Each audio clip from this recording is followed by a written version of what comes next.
Okay, so as we stand by for the oath-taking ceremony to kick off, let's talk about who will be taking oath today. The presence of all the chief ministers from the NDA, from the alliance seated here, and in the presence of 30,000 guests. You will have, of course, Rekha Gupta, the chosen one, the woman of the moment, taking oath as Chief Minister. She's a first-time MLA, comes from the Bania community, and that's why she's been chosen. Because also she's got administrative experience, so the BJP believes that they can expect from her to deliver on their promises. Besides Rekha Gupta, Parvesh Verma, who was in the running to be the Chief Minister, referred to, of course, as the giant slayer for having defeated Arvind Kejriwal in the New Delhi constituency. Parvesh Verma is a Jat, and that perhaps went against him in the CM choice because of the fact that Jats account for less than 7% of the population in Delhi.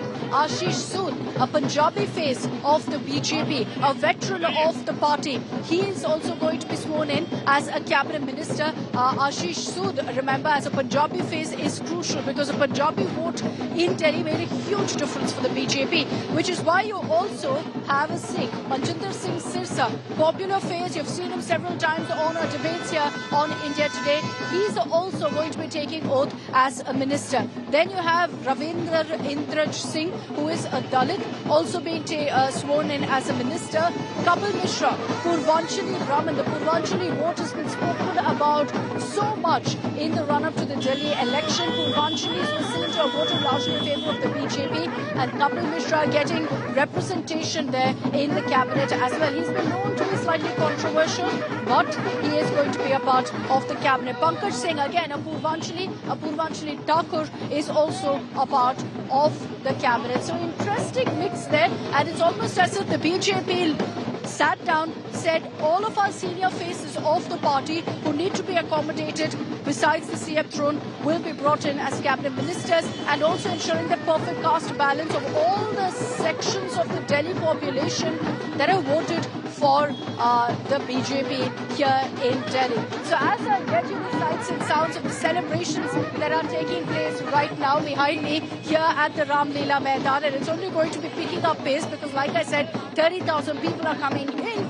Woman of the moment undoubtedly is Rekha Gupta, considering that she has been chosen as the Chief Minister of Delhi to take forward now all of the promises that the BJP made for the people of Delhi. But who really is Rekha Gupta? Why was she chosen? What are her political credentials? Our next report, we tell you all that you need to know about the Delhi Chief Minister designate.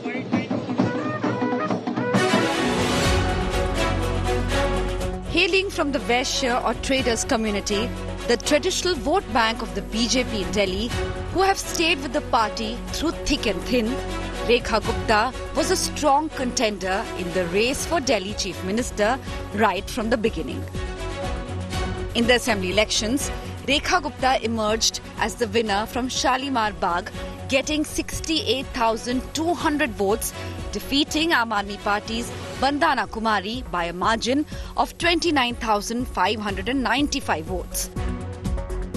A three-time councillor from Shalimar Bagh block, Rekha was fielded by the BJP in the mayor election in 2023, but lost to Aam Aadmi Party's Shelley Oberoi. She is a member of the National Executive of the party and General Secretary of Delhi unit of the party. Rekha Gupta's political journey started with the Akhil Bharatiya Vidyarthi Parishad during college days. She was elected the president of Delhi University Students' Union for 1996-97. She graduated from the Daulat Ram College in Delhi. Later, she took LLB from Chaudhry Charan Singh University in Meerut. In her election affidavit, Rekha Gupta declared assets worth more than 5 crore rupees and liabilities worth over 1 crore rupees. She has no criminal cases against her. Her background in student politics and status as a woman leader also worked for Rekha Gupta, as the BJP picked its first Delhi Chief Minister in 27 years. Nearly 2 weeks after the BJP registered a resounding victory, Delhi has got its 4th woman Chief Minister. Bureau Report, India Today.